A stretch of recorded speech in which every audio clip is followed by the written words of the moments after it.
नमस्कार दोस्तों, मैं हूं सागर और आप सभी का बहुत बहुत स्वागत है आज के अपने इस वीडियो में।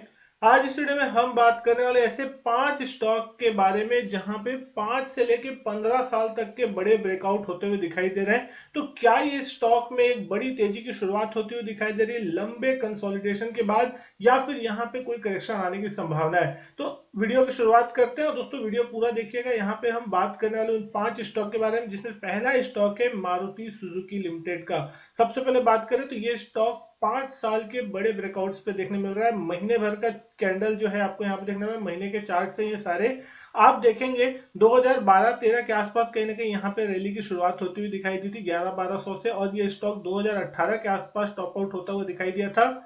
लगभग लगभग आपको यहाँ पे लेवल देखने मिलते हैं 10,000 के, और उसके बाद से कहने के स्टॉक एक कंसोलिडेशन में रहा 4-5 साल तक, और फाइनली अब आप देखेंगे अगर यहाँ पे तो एक बड़ा ब्रेकआउट जो है मंथली चार्ट पे देखने को मिल रहा है 10,000 के ऊपर। और इस चार्ट पे जो क्लोजिंग आती हुई दिख रही है इस महीने की, जो सितंबर माह की, वो थी 10,610 के आसपास।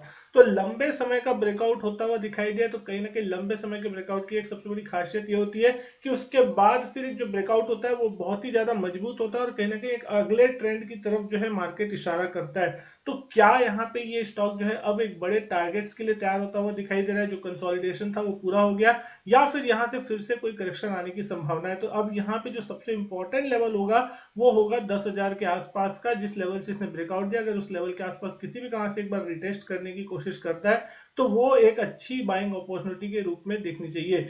दूसरे स्टॉक की अगर हम यहाँ पे बात कर रहे हैं तो डीएलएफ, जी हाँ दोस्तों, ये स्टॉक वो स्टॉक है रियल एस्टेट सेक्टर का जो कि पिछले कई सालों से एक कंसोलिडेशन और डाउन ट्रेंड के तरफ में ही चलता हुआ दिख रहा था। अगर आप यहाँ पे देखेंगे तो हालांकि इसने 2008-2007 जब इसके आईपीओ आया था, इसने इस लिस्टिंग दी थी, उस समय के तो हाई इसके कुछ अलग ही लेवल के थे, 1,000 रुपए से ऊपर के लेवल थे। लेकिन फिलहाल अगर आप देख रहे हैं तो 2009 के आसपास अक्टूबर के महीने में इसका जो हाई लगा था वो लगभग था 519 रुपए के आसपास का, और फाइनली इस स्टॉक ने उसके ऊपर क्लोजिंग दी है सितंबर महीने में। इस महीने की जो लास्ट मंथ की क्लोजिंग आई है वो आई है 530 रुपए 90 पैसे। तो यानी कि ये स्टॉक भी जो है पिछले 1-1.5 सालों में अच्छा खासा परफॉर्मेंस दिखाता हुआ नजर आया है, और अब इसमें भी एक लंबे समय के ब्रेकआउट की संभावना बनती हुई दिख रही है। और हो सकता है कि आने वाले दिनों में ये और भी ऊपर के लक्ष्य दिखाए, क्योंकि जिस तरीके के सरकार का जो फोकस है रियल एस्टेट की तरफ अच्छा खासा बढ़ता हुआ दिख रहा है, प्रोत्साहन देते हुए दिख रहे हैं, यहाँ पे उसका साफ इंपैक्ट आपको देखने को मिल रहा है। रियल एस्टेट शेयरों में एक अच्छी खासी तेजी जो है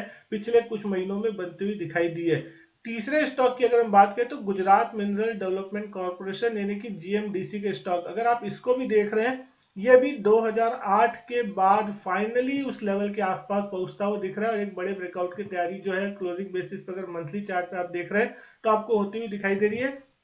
2008 में इस स्टॉक ने जो हाई लगाए थे 316 रुपए के आसपास थे, और फाइनली जो कल के पिछले हफ्ते जो है सितंबर में क्लोजिंग हुई वो थी 317 रुपए 15 पैसे के आसपास। और पिछले अगर आप 2 महीने के कैंडल देख रहे हैं तो ऑलमोस्ट इस स्टॉक ने 150-200 रुपए से तेजी दिखा के 300 रुपए के पार का रिटर्न देने के 50 से 60% की शानदार तेजी पिछले 1-2 महीनों में यहाँ पे आपको देखने को मिली है। तो बहुत ही तेज और बहुत ही बड़ा ब्रेकआउट जो है वो कहीं ना कहीं यहाँ पे होता हुआ दिख रहा है। तो क्या यहाँ पे भी वापस 350 से 400 के लेवल जो है अब नए टारगेट के लिए ये स्टॉक तैयार होता हुआ दिख रहा है? कमेंट करके जरूर बताइएगा। चौथे स्टॉक की अगर आप बात करें तो चेन्नई पेट्रो, ये स्टॉक भी आपके लिए देखने को मिलेगा कि 2008 और उसके बाद फाइनली 2018 वो दो लेवल थे जहां पे इसने टच किया था अपने पुराने हाई को, और अब फाइनली उस लेवल के पार निकलता हुआ दिख रहा है। 480 का वो रेंज था जिसके आसपास यहाँ पे टॉप आउट हुआ था 2008-7-8 के आसपास में, और फाइनली 2018 में वो भाव देखने मिले थे। लेकिन उसके बाद फिर से एक बड़ा डीप करेक्शन था जो इस स्टॉक को ऑलमोस्ट 60 रुपए 70 रुपए की रेंज में ले जाता हुआ दिखाई दिया था।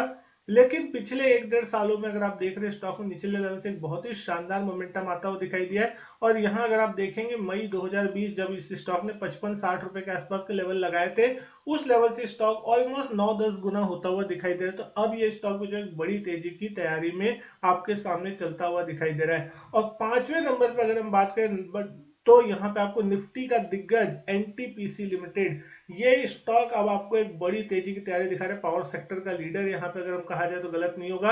1 जनवरी 2008 के आसपास के जो महीने थे उस टाइम पे अगर आप इसका देख रहे हैं 242 रुपए का जो हाई था वो लगता हुआ दिखाई दिया। तो उसका ये स्टॉक पिछले 10-12 सालों से 15 सालों से एक रेंज में था, कहीं ना कहीं कोई खास बड़ा परफॉर्मेंस यहाँ पे आपको देखने को नहीं मिला था। 80 रुपए तक के लोअर लेवल, और बहुत ही स्लो स्टेडी मूविंग स्टॉक रहता है ये, ज्यादा इसमें कोई बड़ी मूव नहीं आती। लेकिन आप देखेंगे पिछले 3-4 महीने जो इस स्टॉक के लिए बहुत ही शानदार रहे, लगभग 160-170 रुपए के लेवल पे जैसे ही यहाँ पे एक ब्रेकआउट आने की तैयारी हुई, उसके बाद से पिछले 2-3 महीने से स्टॉक जो है निफ्टी का टॉप परफॉर्मर बन के दिखाई दिया। और फाइनली इसने 2008 के वो लेवल्स काट दिए हैं जो कि लगभग एक रेजिस्टेंस जोन था।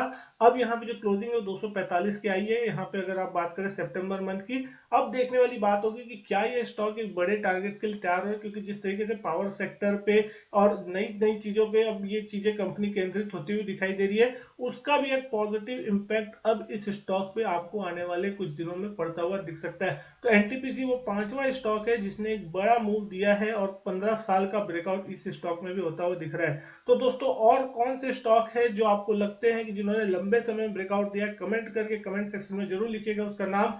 उम्मीद करता हूँ वीडियो जो है पसंद आई होगी। वीडियो अच्छी लगी हो तो वीडियो लाइक करें, शेयर करें। चैनल नहीं किया सब्सक्राइब तो चैनल सब्सक्राइब जरूर करें। मैं आपसे मिलता हूँ अपने नेक्स्ट वीडियो में, तब तक के लिए good bye and thank you.